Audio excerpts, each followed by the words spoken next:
My wife just brought it down to me. I was hoping to walk it down before we started. Okay, we're going to get here. Hey, we're back with you. We get to sit and watch Eastern Hot Rod or eat a hamburger while the rest of us daggum starve to death. It's a sloppy one, too. You live next to FlatBroke. He always eating when he comes home. He is always eating. It must be like the proximity to Tennessee, I guess. All right, go ahead. Usually I miss dinner and don't eat till way late. All right, let's see how you do it. We're waiting. Oh my God, I'm not at a table or anything. Jesus falling off it. Just pick it up, man. Pick the whole thing up, man. Where you from? It's all juicy. That's all right. I got to do this one. I might drown in it. No. Hey, Eastern Hot Rod, let me ask you a question now that you got your mouth full. That's a good burger. That's a damn good burger. Copperhead, man, I'm watching your video, and you have got so many rules and regulations. I was sitting there kind of freaking out. You've got that truck's looking good. Real good. Yeah, that truck's looking good. And you got it down on the frame. But you were talking about you got to see so many feet out in front of you. You got to see so far up, and you can't put airbags on your car. Apparently, yeah. With these hot rods, I can't run the airbag suspension. They won't approve it. And then I knew about the 11 meters in front. You got to see the ground. I think it's basically like the center line of your car, 11 meters in front. So that's to do with people putting blowers and stuff on and whatever, mainly, right. I think.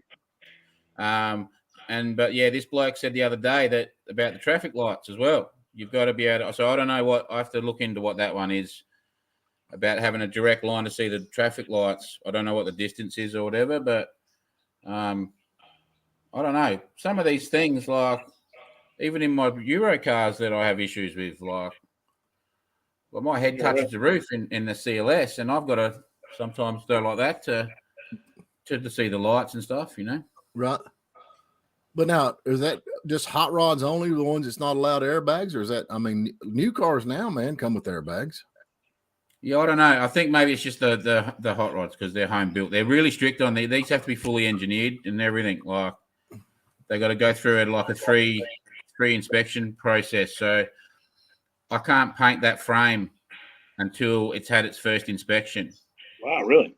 So now, where do you take it? Do they come to your house, or do you have to take it somewhere? Yeah, they will, but because of where I live, I can probably trailer it to them to save money because they'll charge me more if they come here. Now, have you dealt with that before, going down there and getting it inspected? Never. No. And so you got to put in what do they call it? You got to put in a proposal to build. So you got to tell them like what chassis, what motor you're planning on running, what brakes, everything, like the design of the chassis, everything. And you put in the proposal, then they approve it or whatever, let you build it like that. Then when it's at rolling chassis stage, they come and do an inspection on that. Then you're allowed to this is the weird thing, right? So they don't want the welds touched, really. They don't want nothing painted. But then once they've inspected it, you can grind it up and paint it. So I don't know. And then you've got to have it as the next one's got to have like all the body, like pretty much everything kind of done. Like basically it's a finished one, but not painted up pretty much sort of thing. And then they approve that. Then you pull it apart, paint everything, and then reassemble it. And the third inspection is where they test drive it, I think. So let me ask you this question. How many people, I mean, that seemed like a lot of work is there that many people doing what you're doing in Australia that they'd actually need a division to do the inspections on these? There's lots of hot rods, yeah. So, like, I couldn't buy a hot rod in Queensland, I can't even buy a hot rod from interstate. Like, they're quite often they won't register it in Queensland. So, if I imported one from the States, it's very, very painful to get them registered. Like, as in, I don't know the whole process, even from interstate. Sometimes they'll want you to I think, like, expose, like rip paint off so they can look at welds and all sorts of stuff. Like, now, is that the same all over North Australia, or is that more? They all have. Yeah, they're all. Well, each state's like a bit different, but they all have. Oh, what do they call it? Australian Street Rod Federation. It's called. So they all have that, but they all sort of do them a bit differently. But pretty much Queensland's the strictest, I think, on it. So. Yeah, I don't know. Yeah, Why, our but states, we can't do most much. of our You're states have- only allowed even the motor size is regulated as well, and you've got it like if I register that as non-supercharged, if I put a blower on it, I've got to ask for their permission basically and have it re-looked at again and all sorts of stuff. Wow. Can only put like 10-inch rims, I think, on the back. Can't go any wider than a 10-inch rim, and it's pretty strict, yeah. Okay. I've got the website pulled up now. I'm just gonna try to go through it. So there's a proper book. I've got a handbook. It's in the shed, I think. There's a proper book, like guidelines. It's all a bit vague, like, you know. So it would be like it's just a money thing, I think. Like So I know in South Australia they've got a place called Regency Park, which is where you take all your defected or your cars to get. Then they have it's an inspection station where you take your stuff to, and they go over them and with a fine tooth comb. I know each state here has little different rules. Like some states you can't have nitrous, other states you can't have wheelie bars. Oh, come on. You can't have any of that here. Yeah, if you rocked up with nitrous on your car, they'd just start laughing. They'd bugger off, mate. You're not allowed in here. I guess in Tennessee, if you get caught with the nitrous bottle that's still hooked up to the car, they'll get you with an intent to race ticket. Where is it at? In Tennessee, state of Tennessee. Really? Yeah, up until recently, Pennsylvania required fenders on all your cars, but just recently, pre-war stuff doesn't have to have fenders anymore in Pennsylvania. We have to have fenders, like if you're just a little thin one you can put on, so you can't actually have it fully open wheeled. You got to actually still have like a little cycle fender, like, but you can kind of half hide them a bit, but. Yeah, I don't know. I'm actually thinking I'm going to put those fenders on that one now and have a little look at it and see what I think. I like it without fenders, man. I really do. I think it looks good just like it does. I think it does too. Yeah, I don't know. Yeah. I'm just going to mock it. I wanted to put it on airbags so it could make it lower. See, so to me, it's still the body's looking a bit high on the frame. So I'm in two minds what to do. I didn't really want to channel it because it's a lot of extra work and it's so comfortable. Like that was ridiculously comfortable for me to sit in. So I didn't really want to channel it, but yeah, if I put the front fenders and the running boards on, they're like a drop down running board. They're about like a 6-inch drop down, and it will make it look like it's on the ground then, so I don't know. I want to sit them on and see what I think. So let me ask you this question. Of course, I'm always doing stuff backwards. I don't know about Georgia. I have never checked into the laws about what you can or can't do. I just do it. I know there's a deal on height as far as four-wheel drive. So I think it's like, is it 54 inches from the ground, the headlights? Probably. A lot of states are starting to implement that because of big lifted stuff, running over people and stuff. Yeah, we used to have lifted trucks, and I knew that was a deal there at one time. But can you get it inspected and then bring it back after you got it inspected, you got it tagged in insurance, and then put airbags on it? Yeah, but it won't be legal. So it'd be one of those things if you got caught dropping it while driving down the road, you probably get a ticket. Yeah, or if you pranged it, then insurance wouldn't cover you. So, I didn't know about that airbag one. All the aftermarket companies that make good air rad kits now, you would think that they would be. Semi-trailers are on airbags. Like you think a little hot rod wouldn't, Like, I guess the difference is when a semi loses a bag, it doesn't drag on the ground. I don't care for airbags, man. They rough. Well, mine ran. I just wanted to pull up and then just hit the button and drop it. I had an 01 Silverado. The thing ran great with airbags. It rode really nice, and it was cool. If I added a load to the bed, I would just add a few more pounds to the bags and level the load out. It was always rode the same. But my buddy had one in a Dodge, and he didn't have to put a lot of air in, so the thing was like riding around in a marshmallow. It was a terrible sloppy ride. I don't know, that we used to have them old Lincolns, Ford had the worst trouble with airbags on them new Lincolns. You'd be going down the road and you'd be level and riding good, and then the dang airbag would screw up and it looked like Sean's car back in, and it'd get so high, man. I'm not kidding you, that the drive shaft would scrub the safety ring that's underneath the Lincoln, And really?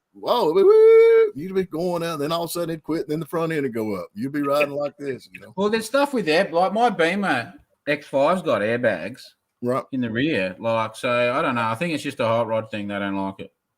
Yeah. So I'm wondering if you use the suspension out of a car that was factory bagged, would they frown on that? Because it's all factory engineered. Like if you use a chassis. Well, yeah, I don't know. That's what they like. I think that they prefer you to use factory parts, like mismatch your cars together. Yeah. Like, yeah. So there's all this grey area. I don't know. It's like there's a few, like there's some, like the steering on that Oakland. I don't know if they're gonna like that, like the way that's been done, and because I know I read somewhere that it's meant to be a collapsible unit, like I put in the Bedford, and yeah, that one's got like a steering shaft that steps across and goes down, and so I don't know. We'll find even with the age of the car, because that car's old enough. That was before they even had collapsible columns. Yeah, that's right. But no, they're getting registered. Like that Oakland, I don't have tags on, so that will be registered as a brand new car. Okay. Wow. That's okay. Crazy, so maybe, just maybe, which is doubtful, they'll have somebody down there that's a car guy that's like, man, this is cool. I love it. You know what I mean? But they never do that. They always get some little old witter woman that hates red. Well, no, these guys are actually, they're the hot rod people, like the ones that will be looking at it. That's what they're in the hot rod club, like they're. I think. Oh, okay. Oh, that's kind of cool. Well, I was looking at I've got the website pulled up here, the Australian Street Rod Federation. That's what you said. Yeah, right? That's it. Yeah, that's the ones that he's come and inspect it. I mean, this looks like they're promoting a lot of stuff going on here. Yeah, they are. But they want it like all, like it's all high end, like they don't want no bodgy stuff running around, and and it's like I think you still even have to tell them when you're taking the car out and all sorts. Like I don't know, from what I'm working out. We have the National Street Rod Association. They'll do inspections and stuff for you for the rod runs, and they'll do a safety inspection free of charge when you're at their events and stuff like that to see if you comply with what they deem safe. But they're not connected to the government in any kind of way. No, well, I think that Australian Street Rod, I think they like nearly took it over, like as in took ownership of people doing them to try to outlaw all the rubbish cars, I think. Okay, now I'm on the Street Rod Federation, Australian Street Rod Federation, ASRF is what it's called, and I'm looking right here under the technical advisory. It says that Copperhead Kustoms is expected to be down with his truck for inspection. We will notify you, everyone, to come down for the fun.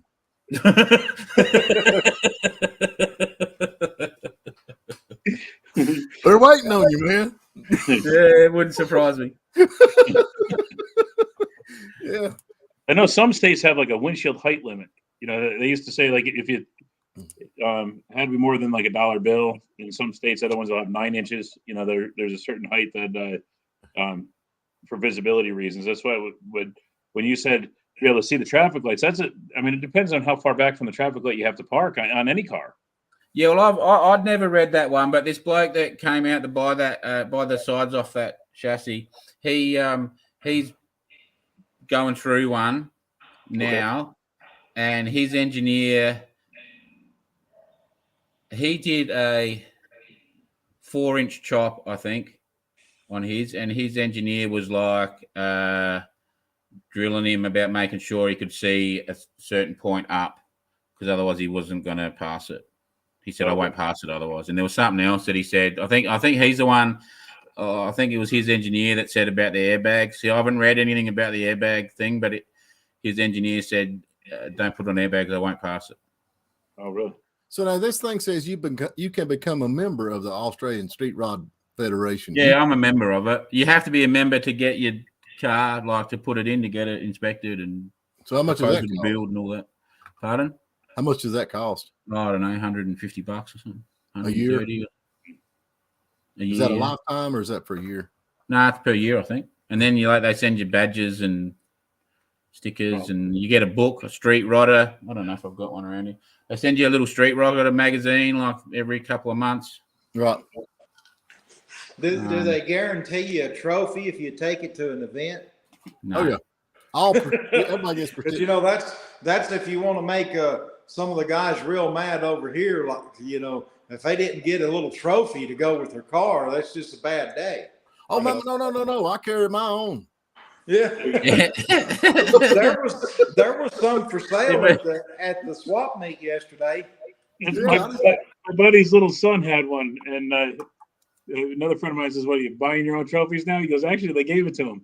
He's like 6, you know. Yeah. It was a cute kid, gave him the I don't know if y'all watched that where I went down. I got Doc Hollier that does my eyes. He's got some cool cars, but he won the Concord de Elegance down there with that Studebaker, man. That's a cool deal. Yeah, that's a big deal, Concord de Elegance is, but he actually won a trophy with that. Do you get money with that?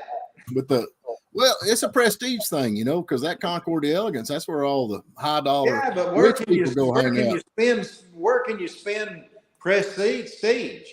You can't that'll be a selling point to the Studebaker when they sell it. Yeah, that's where you get the money. Look at that. Woo! Prestige. Yeah. So I won one trophy. Hold that right there for the rest of the thing. Yeah. You hold that whole video here. Oh, we're blowing our trumpets. Here you go. No, that one's there you go. Now you're talking. Is that a championship trophy there? That's a racing one, yeah. That's cool. I think it's pretty. My thing is, you know, like I said, he won that. I thought that was cool. I mean, that he won that, especially at the Concord de Elegance. I mean, that's where Jay Leno and all them dudes go hang out with Jaguars. Yeah, that's some high dollar cars when you go there. I said to the wife when we were watching that thing looks concourse. I said that about that Studebaker. I said, have a look at this thing. That looks concourse. Yeah. It's a cool rig. It just looked immaculate. And then, there you go. It actually won, you know. So it must be concourse nearly. Yeah. They wouldn't even let us park ours in the spectator parking, Stephen. I'm gonna go down there to that. I really am. I think I'm gonna go down to that. That is just in South Carolina down there. What is it? There's a 4-block radius for you too. Yeah.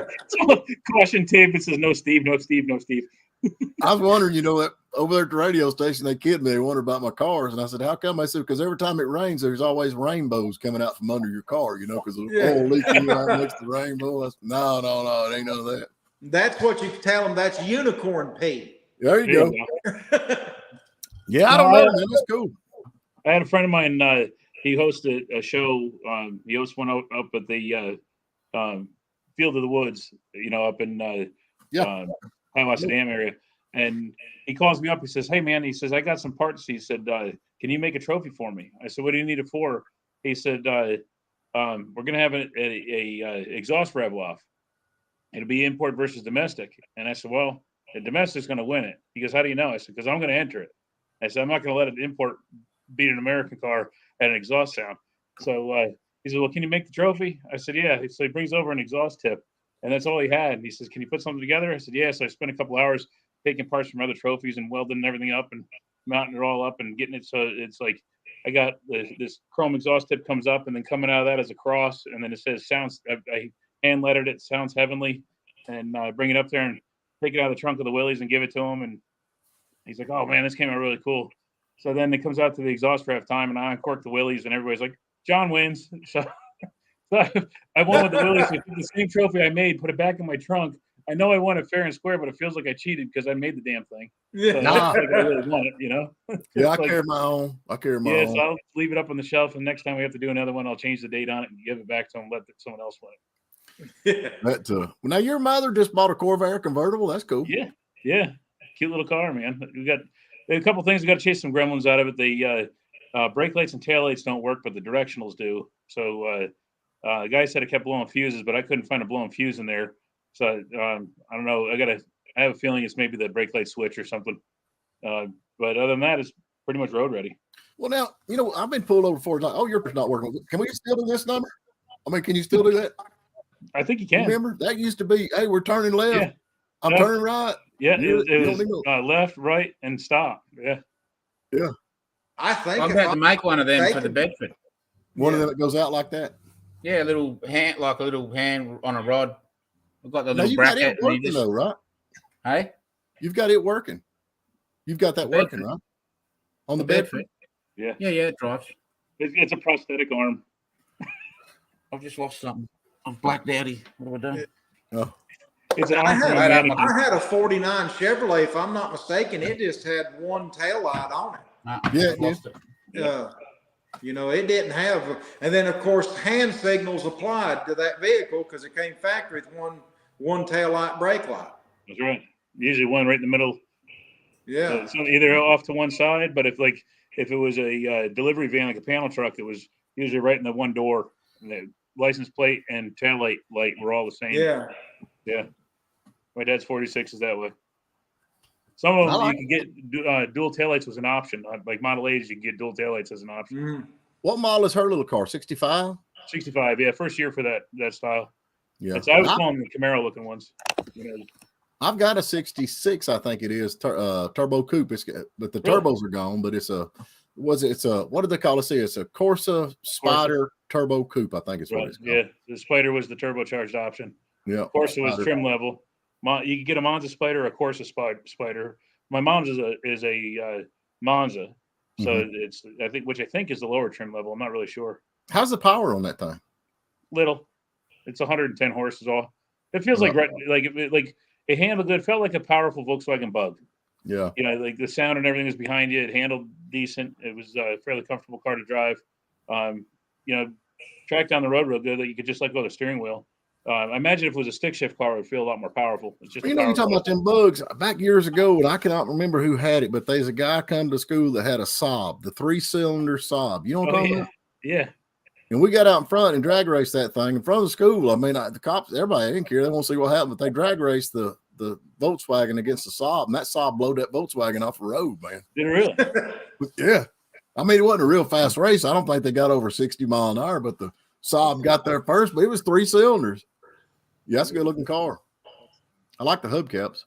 Yeah. I thought them cars was unsafe at any speed. I feel perfectly safe in it. Ralph Nader. See, it's funny actually. The funny thing about that is Ralph Nader had one. Ralph Nader had the early style that 63 and down, and he had some situation where the rear tires because the 63 and down or 64 and down, there was a swing arm just like the early Volkswagen Bugs. So if you got it too twisted out of shape, the tire would tuck and it would oversteer real fast. If you were a good driver, it was a fun car to drive. But in 65, GM actually went to a full independent rear suspension in them, and they handled a lot better. And it was right around the same time that Nader came out with that unsafe at any speed and really trashed the car. But GM was already suffering sales issues with it because the Mustang was out and was competing with stuff like that. But they weren't going to just let it go and give it to Nader, so they kept it on to I think 68 or 9. And the newer style ones like that actually were pretty good. I like them. I don't care. I've got one. I don't know. I like them.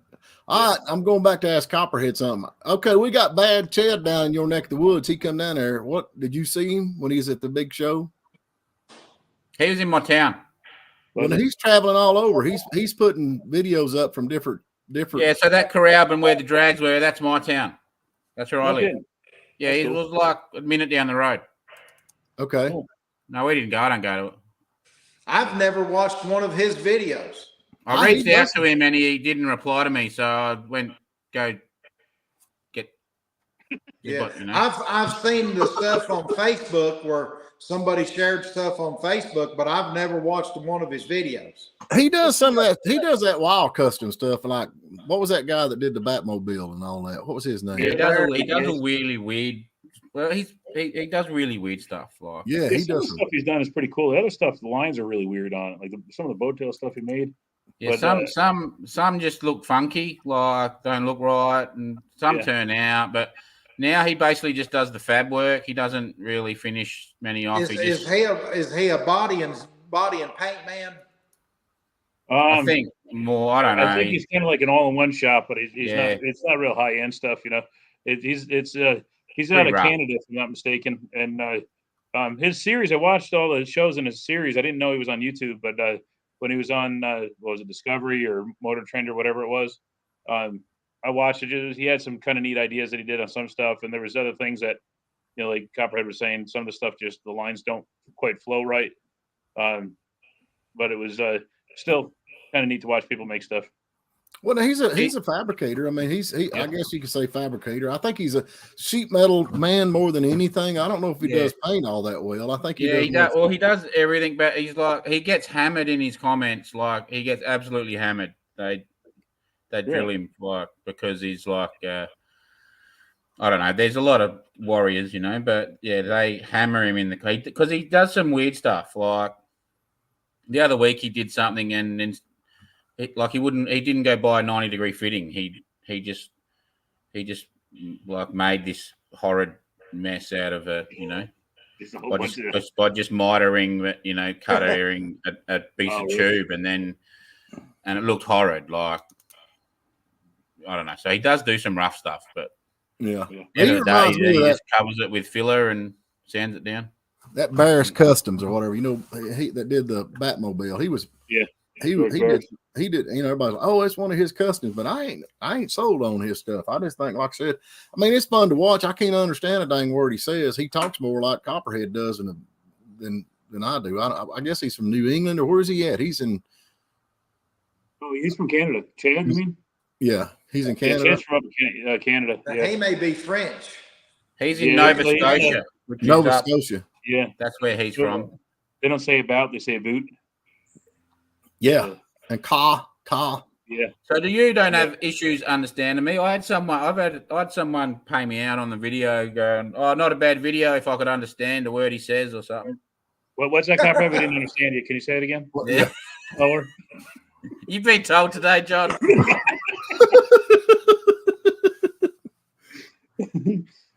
I've never had a problem understanding what you said. There's some terms that you guys use that we don't hear in America.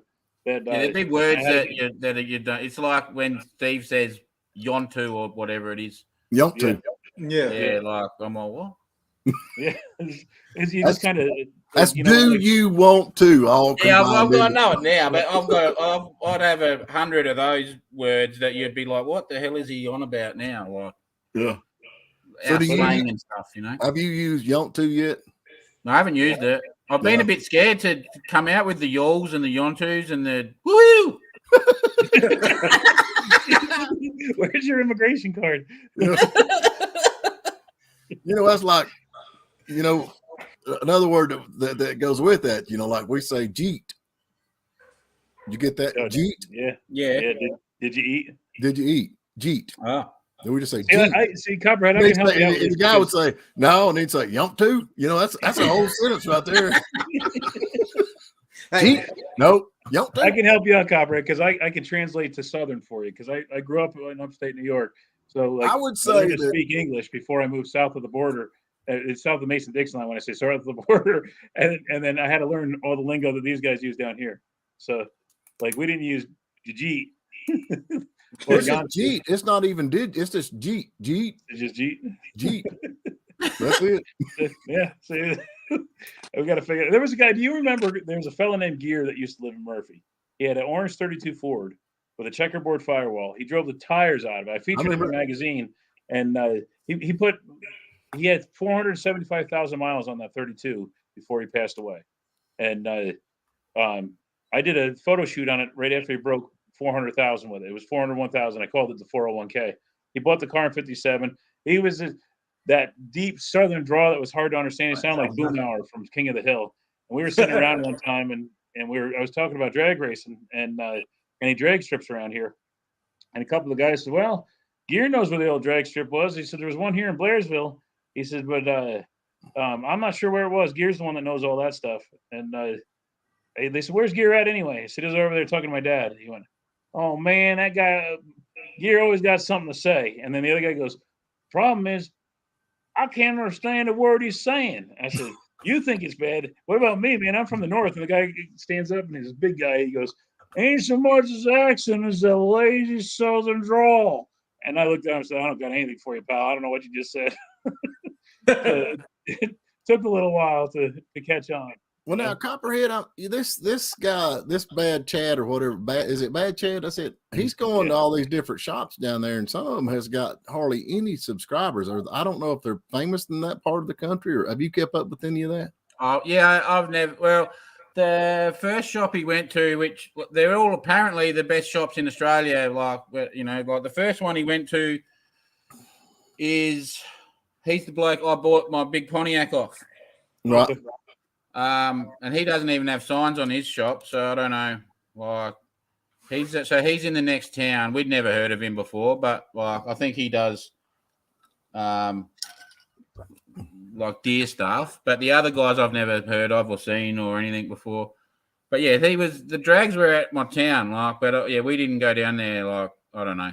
It was like I was actually gonna take a couple of cars and put them on display or whatever, but then I don't know. Then I did a bit of I don't know what's the word I'm looking for. How did my antisocial behaviour kicked in, and I went, I'm not going there. Well, and the other thing is, I'm not a fanboy of people. Like I don't go, And he was like strutting around, and everyone people go, oh, could I have your autograph? Could you sign my passport? That's what they all do, and I'm like, bugger off, mate. You're no better than any of us. Like you just I wasn't going down there to do that. Like, so in the end, my stubbornness shot me in the foot a little bit, I suppose. I could have got a heap of shorts footage and everything, but I went, no, I'm not doing it. Well, you got to quit doing that. You got to get out and socialize, man. You need to hang out and be a little while. I'll break you out of all that.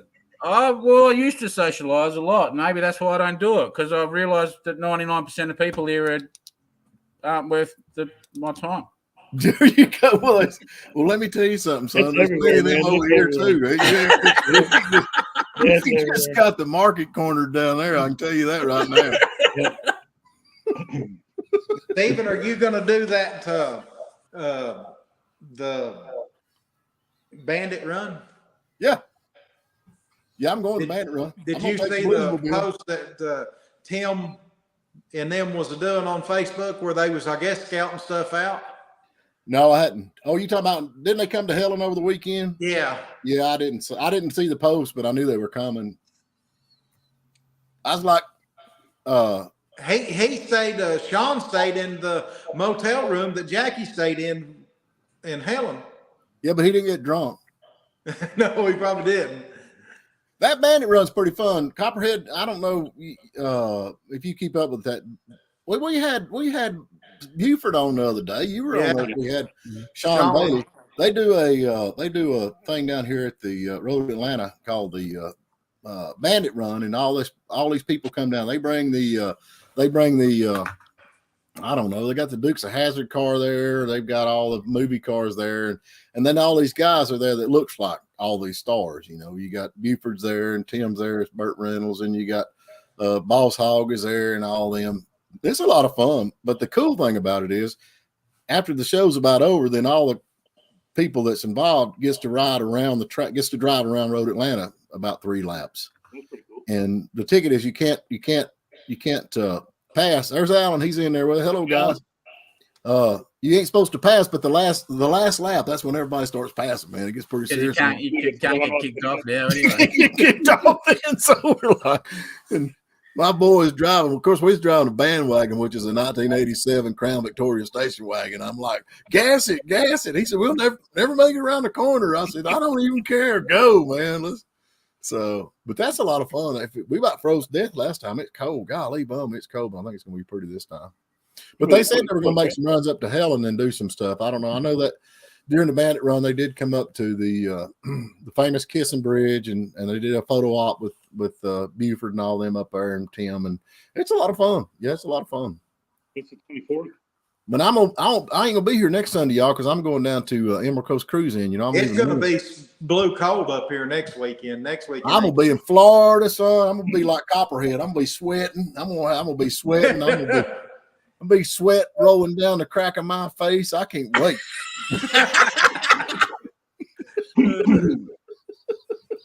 The crack of your face. Yeah. I thought you were saying the crack of something then. I can't wait. That's a big show now. That's a huge show. I know a bunch of guys go to that every year, man. I've never made it down there yet. I'd like to. Yeah. Well, let's go. I'm gonna be down there. I'll be MC. It's what, 7 or 8 hour drive, ain't it, from here? It might be for you. It's about 4.5 for me. He's taking the Bluesmobile. All right, what year is this? See if it focuses up. Oh, that's like 67? No, that's 66. Is it a 66? Yeah, it'd be 5 or 6. 67. That's a Bonneville, ain't it? Looks Pontiac, like it. yeah. I don't know what it says. Man. So it's a Bonneville. Any idea where the compliance plates would be on that? Like the VIN number?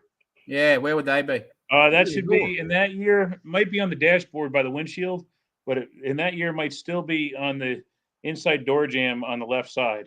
That's on the A pillar. Yeah. Yeah. It's either going to be fixed there, or it's going to be right at the base of the dashboard. That's a good looking car, man. It's at auction. Is it really? It's got no motor or trans in it. Oh, really? The Pontiac 350, is that the same as a Chev, or is it slightly different? No, it's completely different. Back in them years, wasn't there a big lawsuit in the 70s about GM mixing them engines and not really being its own brand anymore? That was in the 80s with the Cadillac when they had that. I don't know if it was really a lawsuit on it, but there was in the 60s, every GM branch except for Cadillac had a 350. That's going to be a 65 or 66. I'm sorry, I didn't mean to interrupt you there. I just brought this. Yeah, Chevy, Olds, Pontiac, and Buick all had 350s. Buick's 350 came out a little bit later. Pontiac's 350 should have been later too. They all came out around 67, 68 when they started coming out with the 350s. Well, now the Pontiac's got a good motor, man. I can say they're low. What is it? Low horsepower, high torque, right? Yeah. Now that one should be either a 326, 389, or a I don't know if the 400s were out by that year. Yeah, the 400s would have been out that year. Are you sure? The motor and box are gone out of it. The what now? The motor and box aren't in it. Okay. What's a box? Gearbox. Transmission. Oh, transmission. Got you. The car's smick. The interior's done, everything. It's got like a Wheelwood master cylinder, everything on it. Like, oh, really? I don't actually understand what's happened here, if someone's stolen the motor or what, but it's saying, I might have to go look at it. It's saying it's got that they can't find the VIN numbers. Should be one on the frame as well. It should be on that year. I'm thinking it should be when you open the door. It should be against the front door, not the back where you get in. It should be up at the firewall. It'll have the last so many of them stamped in the trunk around. Yeah, actually, the full VIN number will be stamped on the frame rail, on the top of the frame rail between the body, and it's not an easy spot to see, between the body and the floor trunk pan. The hidden ones. The body and the trunk pan. You'd have to between the trunk, the boot floor, and the top of the frame rail. It's stamped on the top of the frame rail in that area. How do I see that? I might have took it off if they stole it. Yeah, my actually. Well, that's what I'm thinking. It doesn't say it is, but that's what I'm worried about, whether I could get it registered or not. Well, let me ask you another question. On that, let me ask you another question. On the firewall, did they not put some of the VIN numbers on the inside firewall where the motor's at, against the back above the brake? The cowl area. Yeah, it'll be above the heater box, I think, on those. No, I think it's above the brake, the master cylinder. It could be. I know 67 Impala was above the heater box, like up stamped on it. It's this thing's weird. Like, it's got Wheelwood brakes. It's still got the coil sitting there. It's got tacho.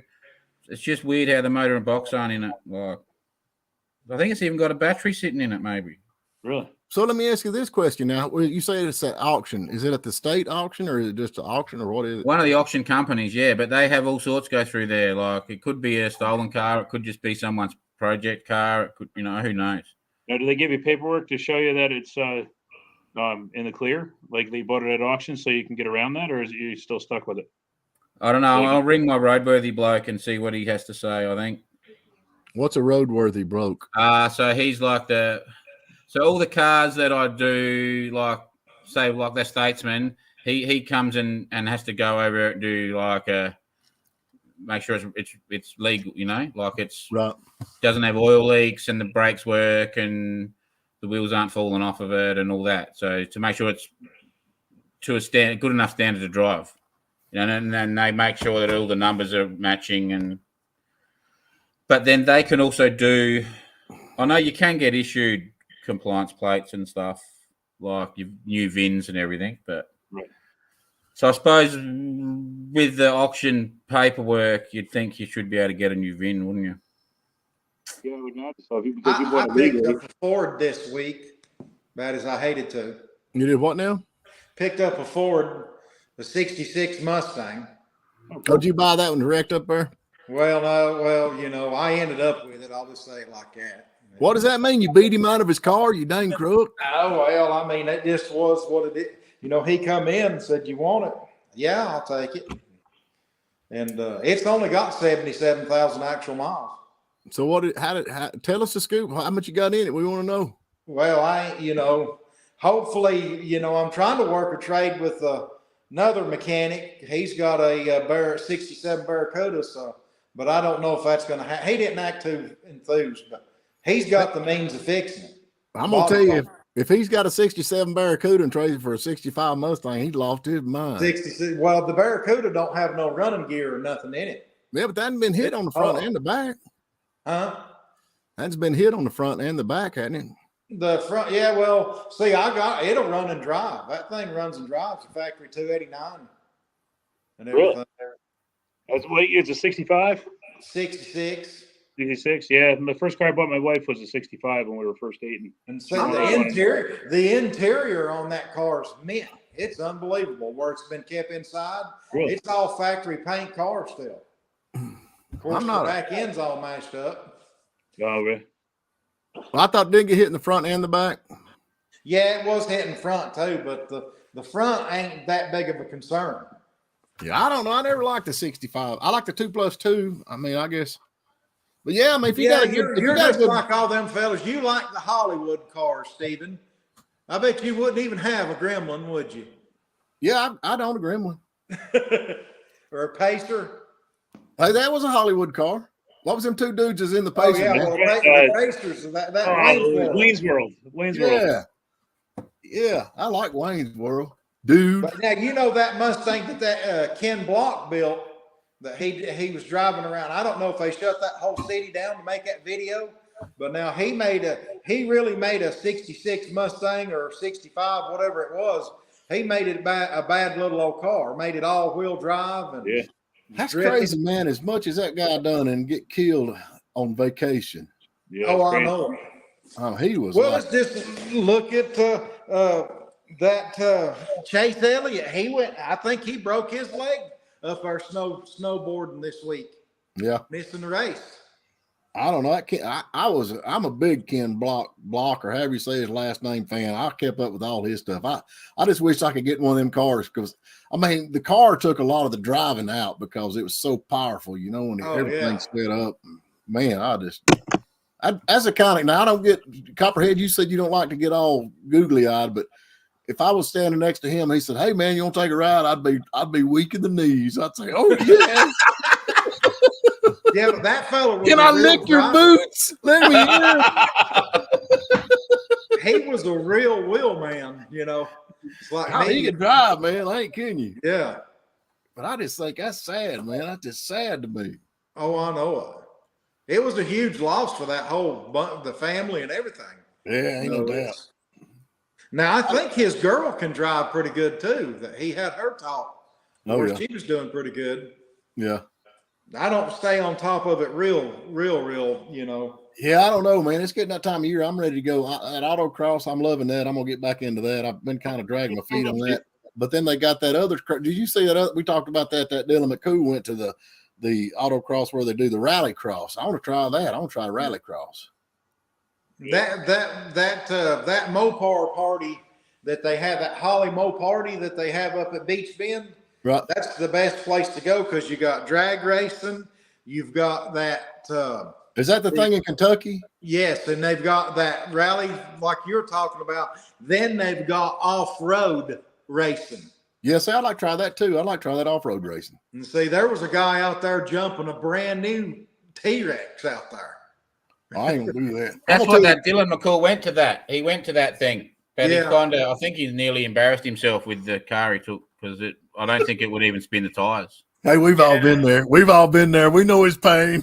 It's like, can I get 2 or 3 guys to lift The up on the one right thing, rear see, fender while I can get the start? See that Dylan McCool, he's not old enough to know.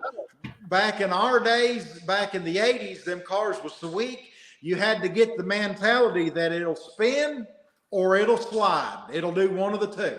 You know, We used to. I don't know, man. If you go fast enough backwards and jerk it down in first gear, at least get a bark. Yeah, you'll get something that'll blow it. One of the two.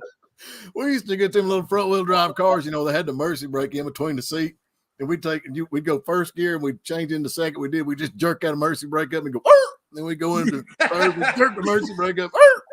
Yeah, we bark them all the way into 5th gear, man. That was dangerous, man. That emergency brake right in the middle between the seats was stupid, man. Because we'd be going. Well, I've seen a few of them since I've been mechanic, and where some young boys done that, and they jerked where they, instead of having the riveted shoes, they had the bonded shoes, and it jerks the shoe off of the metal part, and then it locks the wheel up. And I've had to fix a couple of guys' cars from hitting that. They call it an e-brake, and I said that's a parking brake. There's no such thing as an emergency brake. We call it the old Lord emergency handle. That's what we do. Yeah.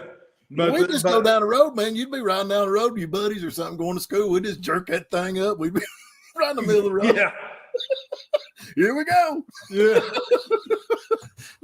That was so much fun, man. That's the only fun you could have in front wheel drive cars because they wasn't no speed. No.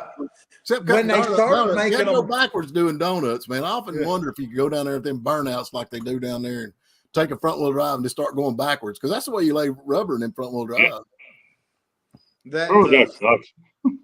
When they did start making them things have power, they had so much torque steer that, you know, most people would freak out driving it because it'd pull you one way or the other. Not in reverse, man. You just turn the wheel and dump a clutch and just let them roll. Let them. The worst car for torque steer I've ever been in was my mom's old PT Cruiser.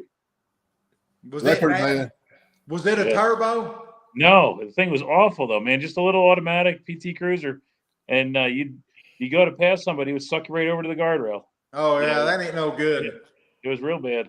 Well, now Chrysler always had that. You know, they were the only company that actually had the one rod that went over where it would take out the torque steer on their cars. Well, apparently, they didn't have it on this one because that thing was the worst for torque steer. Because Chevrolet, I know the rest of them didn't have that, but they actually had that torque arm that went across. Stephen, I thought you was going to corner the market on the PT Cruisers making a comeback. And then all the drive shafts were the same size on both ends. Hey, son, don't count your chickens for the hatch. I'm telling you, when them cars first come out, they Copperhead just go outside for a bit and help his business. I'm filling in for him for a second. Hey, how are you? Hey, man, what's going on, dude? Rock on, baby. You got to look out. I'm doing some more hacks later on. I'm doing some more mechanic hacks. Yeah. Are you Joe Dirt's brother from down under? Yeah, no, he's my second cousin from the other side. Dear Tay. All right, he's coming. I've got to go. Oh, he's done got the dog. Joe Dirt's second cousin, man. Dogs are all barking at him and everything. That is so funny. Yeah, them PT Cruisers, when they first come out, they couldn't. I mean, they what, $2,000 above sticker price. Oh yeah. No, yeah, did you not hear the story? The one lawyer down here in town was offered $7,000 not to take his when it come in, and we met your cousin, man. Hey, did I just hear Bazzo in here? Yeah, that was your second cousin. He just you must have passed him when he came back in. He's annoying me lately, I tell you. I think he's nothing like the dogs too, ain't he? He's nothing like you. He's kind of good looking. Is he not bad looking bloke, you reckon? not a bad looking bloke at all, man. He got your dogs all fired up. That's what all the blokes say to him. So you're fixing to get you some more of them shorts on. How's them things doing? And they said they quit pushing the daggum shorts now. How about yours? Yeah, no, I don't know. We must have stopped because, man, I posted one of a real nice 55 wagon and got 31 views. Yeah, some of mine don't do nothing anymore. Yeah, I don't know. That's know. Okay. Well, I don't know. It's all right. I'd rather the long stuff work than the small ones. But yeah, I'm with you on that. I don't like vertical video. They still pick up the odd subscriber. I don't know. I did one yesterday. It's done nothing. But then, now they sort of get 1,000 or something. I don't know. If you look through the channel, everything's sort of just ticking over. Right. I did one last night with where I was doing my Philly steaks, and it's got about 376 views. And then I did one this morning, and it's got 133 views. I don't know. I doubt if I picked up any subscribers. Yeah. Did you see me thumbnail? Did you see the thumbnail of the latest one where my head's on the rat spot? I love it. No. John, remember that 55 wagon, the 57 Chevy pickup truck that were there parked pretty close? They were like, I think in the same row you were parked in, maybe the next row over at the swap meet yesterday. Yeah, I seen them. A real nice factory original patina on it. It was the 55 wagon was awesome, like perfect, rock solid, faded original paint, and then it was detailed real nice under the hood, LS swap, and a really nice interior. That got. Did you say they had real wood brakes and everything? Yeah, man. Yeah, beautiful chassis, nicely detailed under the hood. I love that one. Yeah, I like that one. Well, I'm up to 417 subscribers, so I'll be rolling into money before you know it. I don't know, man. I lost subscribers. I lost subscribers on the last live chat we did, man. I went down. I didn't go up at all. I lost subscribers. Sean, I'm at like 466. So when we start making money, we're gonna go out and buy all beef hot dogs. Yeah, not just because we won't be able to make enough money to get like burgers or steak or anything, but we'll be able to get a pack of hot dogs. Yeah, up. I don't know. You got to keep on hammering. It don't matter. We're just trying to get Copperhead over here to America where we can make fun of his hair. Yeah. So that's the new look for Baz anyway. Then he can show us how to eat that Vegemite, which I still ain't got to taste it yet. I got an extra jug here somewhere. I've done eat most of it. I think he ate it all because I didn't get a chance to taste it either. It's what happens when you eat. I love it, man. I just love it. I think that's hilarious.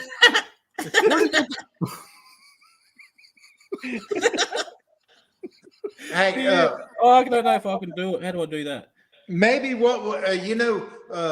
Copperhead, if you've seen, they got a new movie. It's released here. I don't know if it's down there, but the Cocaine Bear. It was about a local story here. I watched it yesterday. Did you go see it? My boys watched it. They said it wasn't nothing because the actual reality, the bear got in the cocaine and died. That's pretty much the whole story. Yeah. It was completely but other than the Hollywood fact that juiced it up around here, there was nothing true about it. It's like a grizzly bear with a cocaine problem. Oh yeah, I've seen that, man. That's all right. I like that one. Yeah, I noticed that. I don't know. I do them and I'll just do stuff. So now I'm going to do like a Where's Wally with my head in every thumbnail. Oh, that'd be cool. I've got to stick my head somewhere in it, like small or big or whatever. There's always going to be, I'm going to stick my head in all of them. There you go. Pulling the face. So what drivetrain are you I'd just sit there and I'll be where we're watching telly and I'm making my thumbnails and then the missus looks over and I'm just got tears rolling out my eyes. I'm laughing that much. That's the whole reason I'm doing. I'm stupid just to make myself laugh. Hey, that's what it's all about, man. What drivetrain you going to put in that chop top? In the that's small Chevy, right? You're gonna leave the same drivetrain that's in it. Right? The one that's in it, the 283. You're gonna leave it? Yeah, it looks good, man. You'd be crazy to change that. I thought you might leave it. Since you're going with that rat, I thought you was going to put a big rat motor in it. No, the 283. I just built that. It's brand new. I might stick a blower on it or something eventually, but it's just all stock internals. That's how I did it. I'm gonna tell you, man. I mean, it wouldn't be like turning the revs up or nothing. Everybody's got their own likes, but I like a stock. I like the way when you put that that cab on that truck. I like the way it's set. I really did. I don't think it needs to be no lower. That's just my personal opinion. I just think it looked good. No, I don't know. I've got all different stuff torn. One thing I could do is the springs are too stiff in the front. They're V8 standard height springs. Right. So I can remove them and I could put a 6-cylinder. It needs a 6-cylinder spring in it because the motor's so far set back in it. It's like, so that front end's out of an old Holden, right? So yeah, the motor's normally sitting over the suspension. So because it's so much further back, it doesn't need a stiffer spring. So I can put a 6-cylinder spring in it and then put a lowered one in, which would drop the front down, which would give it a bit more stance, which would help. But yeah, I'm just gonna throw one of those running boards and guards on and see what I think. And then that nose cone, that needs to be notched in and lowered yes, I'm with down you on that. and pushed back about, I don't know, probably 10 or 12 inches backwards and probably 6 or so inches down. And then I'm looking at that, and because it's a Dodge one, so the top of that nose cone's kind of curved. Right. So I'm thinking I need to like cut the top and flatten it out a bit, the top, so it's more like the roof. And then I was actually thinking of putting in the center a rib to match the roof as well. If that makes sense. You know, the roof, how the roof's got those ribs. Yeah. Oh yeah. Putting one of them through the center of that nose cone. And then the tray, which is today's job, I've got this tray that I picked up. I picked it up for $50. Well, now, is that the one? Are you talking about tray? You're talking about the bed of the truck? Yeah, the bed. Yeah. So I picked up this weird one. It's a little one, and then the front of it's curved. Does that make sense? Yeah. It's got a big, Well, big curve in it, like a bit like Santa's sleigh sort of thing. What about what is this bed? That bed's going on the Oakland. So it's it's the same as that, but it's a lot shorter. And but the front of it is got a big curvature in it. Okay. And it's probably a bit deeper. So I'm actually going to cut it all up, and then I'm going to drop that down. And the plan is that the little curvy bits are going to go underneath the cab. Okay. If that makes sense. Well, you'll see it anyway. But yeah, I've got to chop this one up and put that and have a look at that. So then that's what I'm thinking anyway. That should look quite good. And then it's whether, I don't know, I've been looking for rear guards. I'm not sure what to do. If I do the front ones, whether to put rear guards on. So I was looking at something that matched, and they're about $1,500, which for a set of rear guards that look like the front ones, which is, you know, we do it all on a budget. That'd be like the dearest part of the car. So yeah, that's like that dang windshield switch for that Dodge. It's $400. I thought, good Lord, wow. I'm gonna fix it if I can. Everybody says I can. I don't know. We'll find out. The windshield. What? Do they have a minimum height for your rocker panel off the ground for the street rods? Pardon? Do they have a minimum height that your rocker can be off the ground? All cars here have to be a minimum of 100. You know, 4 inches minimum. There can't be anything under 4 inches on the whole car. Oh, really? So the whole underneath has to be like basically a Coke can has to fit under everything. Okay. So it can't be no lower than 4 inches. So my little red truck wouldn't fly over there because I think I only got about 3.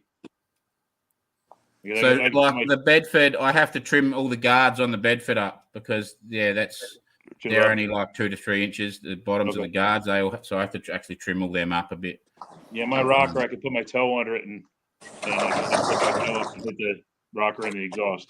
I had to notch the cowl section for the exhaust to tuck in, so I still had ground clearance. So if anything hits it's usually my exhaust will scrape. It used to be that cowl panel there used to. Let me pull the picture. I'll show you. My cowl panel used to scrape first. You know, you can see where the exhaust is. Oh yeah, no, there's no way. Yeah, so that's a good looking truck. Around the exhaust like that was kind of nice because that body a little bit, you know.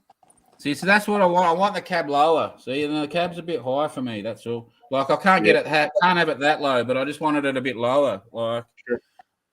But I didn't really want to go lower in the chassis too much because I want the suspension to be working. Like, so that's why I was just thinking of channeling it like a bit. But I think you're on the right track. It just basically sits on original mounts. Everything at the moment. I just got to weld some tabs and drill some holes and then I can just run some bars across for the floor. Like it's easy, but if I start channeling it, I start cutting strength out and having to do all sorts of weird stuff. So my floor was missing completely anyway. So I welded a channel around the perimeter at the height that I wanted, and made a just took some sheet metal and broke it up to make the curves in the corners and stuff, and then made angles for the whole bed or the whole floor to weld to, and then I used angle iron to build like a kind of like a skeleton that I could weld all the metal to, so it's good and strong. And I used hockey pucks for body mounts because they're 1 inch thick and solid rubber, so they make a good body mount. I don't know. I'm anxious to see it. It's what it turns out like. It's a good looking truck. Yeah, well, I'll mock it. That's the next video will be. I'll be doing the tray and I'll sit those guards on and see what I think. Like this isn't the. Yeah, this isn't the like the Oakland's the meant to be. That's the one that's getting finished first. That's the best way to put it out. The Oakland's getting finished before this one. Okay. I think. I'm with you, man. I know what you're saying. I know how that goes, man. But I just bought a rotisserie on the weekend. Like I just went and bought bought a rotisserie. So yeah, the Oakland's now moved in the shed, and it's like I'm going to put that on the rotisserie and weld that chassis out, and then that's full steam ahead on that. So. Well, I'm hoping while I'm gone, my boys fix this finish. I got all the parts in on the dart except for the windshield wiper. Hopefully it'll be done. And I think I'm going to start on 49 Ford next. I really think that's what I'm going to try to get done, the 49 Ford. What does that need? Motor, transmission, rear end, but I don't know how much I'm going to do with it. That's one of the first videos I actually uploaded. Yeah, I went and watched it, but hasn't got a motor in it? It does not have a motor, no. Okay. And it was actually off that lift, right? Yeah, it was on the lift. It was actually a that's a good 6-cylinder car, car, and somebody put a 289 down in it, and they did it. They cobbled it up. But I mean, here's the thing about that car, though. I can buy it's out of the box, man. I can buy everything I need to put a 302 down in it or whatever, and in the brakes. So is that called a shoebox? Is that a shoebox? That's or a not? shoebox, yes. Because they're pretty popular over there, eh? The shoeboxes. Sure, yeah. Are they or not? Yeah. Yeah. One of the reasons I want to get it done is because my daddy actually wrecked one back in 1949. His was green, and if I paint it, I'm gonna probably go back with the same color that his was, because I'm not sure that's actually a bright car. After we got it home, got to looking at it, I'm not sure that's actually a black car to begin with. But I know it was a 6-cylinder car, and it was not a V8 car. I know that for a fact. Yeah. But Daddy rolled one of them things over, and they took him to the hospital, and his mother, which was my grandmother, met him up there, and she said, "Lord, Morris," said, "it's a wonder didn't kill you." Said, "The only thing I know is the good Lord was right in there with you." And Daddy said, "Well, if he was, he took a hell of a ride."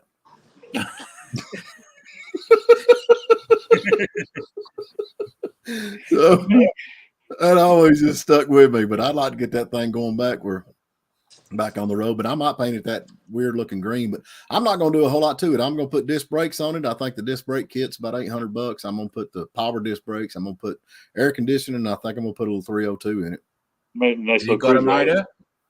I do have. I've got that GT. I got 2 GT 350 or 302s. I'm thinking about putting in it. The 508 hop. I don't know what's the difference. I'm not a Ford guy. I like Fords, but I don't know a whole lot about them. I got the 302. The 80s HOs had roller cams. That's what makes them a little better. Like 86 and up, I think, was all the roller cam motors. I know what's the difference in age. Okay, I got that Thunder Chicken I drive, that 87 Thunder Chicken. It's just a 302, not a HO. And then I got a Lincoln that's got a 302 HO in it. What's the hop? That'll be hydraulic. I think the HO is a hydraulic roller cam. They some of them had the GT40 heads. Yeah, they were a good head. There was like kind of like the double hump heads that GM everybody at Chevy bragged about. The double hump Fuelie heads.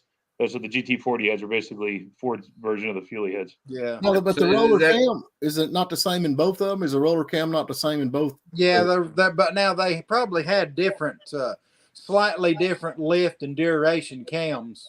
Do you think that's about the only difference? Yeah, and it would have been enough work. But now, is that a Cleveland? No, it's a small block. Well, it's a Windsor, is it? Technically a small block, but it's just like your regular basic 5 liter. I think it is Cleveland based, isn't it? No, not the 302. I don't think it's a small block. Well, it's like a 289. It's like a 289. You had the 351 Windsor, you had a 351 modified, and 351 Cleveland. This is a 302 though. Yeah, no, but that's I mean one of them was same basic architecture as the 302, if I remember right. Well, see that Cleveland base, that I mean, Cleveland base engine, Windsor though, base, Windsor. Yeah, Windsor based. And the Because Cleveland, was you had off a of 2-barrel 400, was it on the not? 351s. You had a Cleveland on the 351 Cleveland. You had 2-barrel and 4-barrel heads, and right? so it was like big port versus small port. And so you had to get a special 4-barrel manifold for the 2-barrel heads because they're a smaller port. They're good for more low end torque and stuff. But so they were Ford always mixed things up. Them 4-barrel heads are actually not that good on the street because they're big flow. Yeah. Yeah. I don't know. Now, can I get that aftermarket wiring harness if I don't run that fuel injection on this thing? Oh yeah, sure you probably can. Yeah, absolutely. For an 87 or 88 or you can, really, other than your fuel delivery, Holly will make a harness that'll make it to where you can run that fuel injection. That's what I just said. Yeah. That way you can run the fuel injection, but Holly will make a harness and give you a computer. You probably got to plug and play. And then, now you will, to get a proper fuel system to that in return, you'll spend $1,000. Oh, easy. Yeah. Getting, they got those standalone things that go into the hood now. They're like $400 or $500, and you run your mechanical pump into that, and then that boosts the pressure up electronically. The motors that he's got's already fuel injected, ain't they? Yeah. Oh, yes, it probably doesn't have a fuel pump boss on it. Well, I got one that's just with no intake. It's just sitting there in the truck. Y'all seen it. Then I got a couple more in cars. Yeah. Yeah, you got one that'd be a good one in that Thunderbird at the shop whenever you pick it up. But that I don't really need that much power, I would think, because I'm not going to be driving. That's not that much power. They was only 225 at the most. I'm just saying for that little truck car, I'm not going to be hot rod. You got to remember, Steve, that the original motor was probably the original engine in that car probably only made 100 horsepower. 99. Yeah.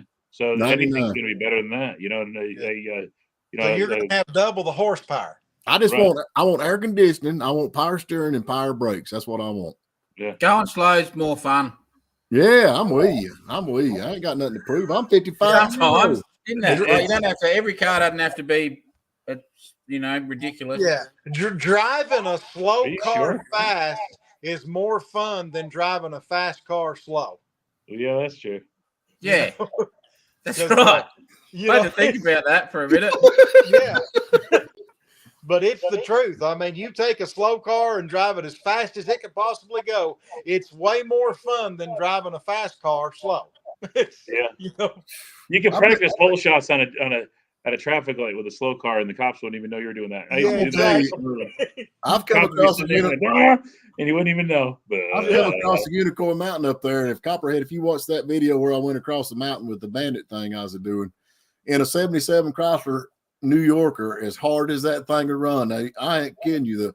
The rocker panels would almost skid when you go around the curves. It was leaning so bad, but it was a smooth ride. Yeah. And through those dippers, you get airborne nearly, yeah. Oh yeah, you get them off the ground. Yep, that's like a bit of road. Copperhead, have you ever drove a curvy mountain road? Have you ever got to drive a curvy mountain road? Yeah, you have. It's mountains. It's mountains where he's at. He's not down it ain't flat where he's at. Do you enjoy it or? Yeah. Oh yeah. Yeah. I don't know if I'd enjoy it. Like, I used to enjoy it in my Mercedes a lot more than I did in my Pontiac. Oh, I guarantee you that.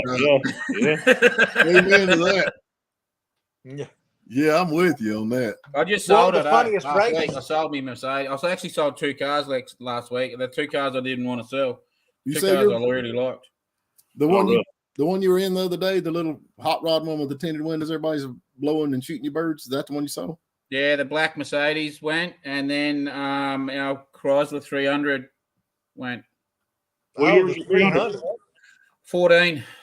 Oh, really? Yeah. That's a fun car. Maroon with 22s on it and everything. It was like pimped out. That was the wife's car. That was just one of hers that was sitting there under covers, and it only had like 80,000 Ks. So what's that? 50,000 miles on it. Yeah. I guess you'll be. You're a nice car, man. My wife had an 08 that she loved it. I had one of the older ones too, but yeah, this one was like I don't know. The neighbor's boyfriend, like she's old lady, she's in her 70s, and her boyfriend or whatever he is, I don't know, just rung me out of the blue and said that he was going to buy a car and did I have it something? And I said, "Oh, come have a look, see what I got." I was trying to sell him that Statesman, and he's like, "What?" He's like, "No, what about that thing down there?" And I went, "Oh, yeah." And I said, "Oh, I got this one." So then I was trying to push him off my car onto the wife's car.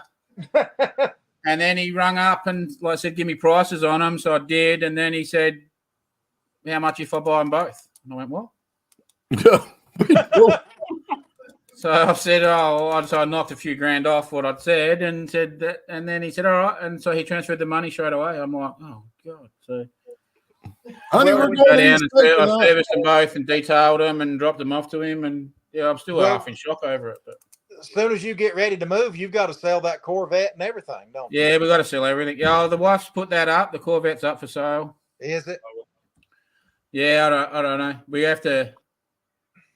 Like, it was like they were my two favorite cars, like as in all the modern stuff. But then I was like a bit, but it was easy sale. Like he didn't even test drive them, and then I was like, "Oh, well," I said, "I don't even have a car now, like that's registered." And then I went, "Oh, don't be an idiot. Like it just means you got to." So that just means I got to go grab a Beamer or something and spend a day on it. And it's not like I haven't got any other cars, like right. It was just I had to get that out of my head that I was losing my favorite, You can drive that Statesman. You can register it and just drive Yeah, it. I can drive that too. But it's like, come on, really? Would you drive a pimped out Mercedes and then jump into a dirty old Chevy? Like, yeah. Stephen does it all the time. I said that most people would kill to have that Statesman, and then I'm like, I don't even want to drive the bloody thing, like. But yeah, so I can register that, or I've got my X5. I might jump in my X5, my BMW. So. Well, now you getting any closer to finding something over here? You kind of looking, or how's that looking? We're probably looking at it's probably honestly, it's probably a 1.5 to 2 year plan to pull it off. Well, I mean that's good. You don't want to rush. Hello. Yeah, come visit. We want to finish the house first as well. Like so, as in, we want to maximize our money. So we want our house. There's a few still things that we got to do. I've got to tile some verandas, and I've got another pergola to put up, and a few little things like that. We want to finalize, and then because we want to maximize our money. So, and then. Once that's sort of we're done that, the first step is we want to come over for 3 or 6 months and check it out. Yeah, and make sure that we're 100% like happy and like where we want to head and pick sort of like an area, and then I don't know. We've been looking at because I think outside the box a little bit, so we've been looking at pre-foreclosure places. There you go. 3 or 4. Okay. Pre-foreclosure houses of buying pre-foreclosure houses. Yeah. So we're just looking into that because you can pick them up like, just make sure that they don't have the word HOA on it. Yeah. Yeah, no, that's like a gated community. Yeah. Thing, well, some of them's not gated community, but they still have a homeowners association, and they'll tell you, son, it's just about like a communist government. You can't. It's already bad enough, without somebody else. Well, when you have to mow your lawn, and what color shutters you can have, and what fences. We don't want something. If you find something, we're here, so we're in America. We can follow up on it. Yeah, well, that's just in California. So I think what the plan is to come over for like 3-6 months holiday, and we'll probably get a motorhome and zoosh around, and then I think if we pull the trigger, then I think our first thing will be that we'll just get a nice motorhome, right? Like we'll buy one, and we'll just base ourselves in that, and then we'll cruise around and work out. Well, Stephen's exactly got a nice then we could buy something even that needed renovating. And we could live in the motorhome and stuff while we renovated and stuff like that. So that's what we're sort of thinking. I imagine our market's going to drop pretty quick, pretty soon. Our housing market. It already has. Yeah, it has. Well, that's what. Yeah, we've been. I'm a researcher, like as in, I'm a tight ass, and I like to do my homework on stuff. So I think I've seen the market's dropping, and they're saying it's going to drop over the next like 1 to 2 years, it's going to drop pretty hardcore. So I think so, yeah. They'll put you in a good position. Probably should all sort of the planets might all sort of align for us, Right. That's cool. Well, it's going to drop. Yeah, man. we've seen this pre-foreclosure stuff the other day, and there's like this system you go through doing it, and you basically you go to the owner and give him a cash offer and just say, look, I'll give you 20 grand because he's about to lose everything. So you just give him 20 grand and he disappears, and then you take over, pay out his remaining loan, and I think you're going to find you more get like places that. for 20-30% of what they're worth, Yeah. Right now it's kind of hard. I'd give it another. You want to buy a motor home? I've got a motor home. I'd sell you the real cheap deal. There's a picture. I don't want to.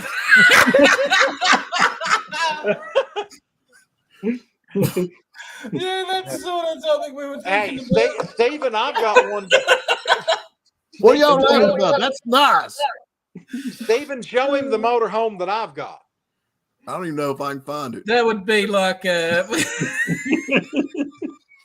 have to knock a couple of teeth out. Let me tell you, we were coming home, and there was a line of traffic like you would not believe. And the guy had picked up one of them motorhomes that are the campers that slide in the bed of a truck. You know what I'm talking about? Yeah. And it was all the stuff was gone off of it. So he had wrapped it with them blue tarps. Y'all have blue tarps down there, them old cheap blue tarp. Yeah. He'd wrapped it and duct taped it with blue tarp, trying to keep that all together. Well, the tarp started coming off and the thing started blowing off. And I mean, I bet you there were 30 cars behind him, and we're griping and grumbling and griping. And we finally got up there where he's at, and we come up to a stop sign, and the cop pulled him over because all the stuff falling off of it. And as we pulled away, we noticed it was my daddy-in-law in the truck. So we just kept going.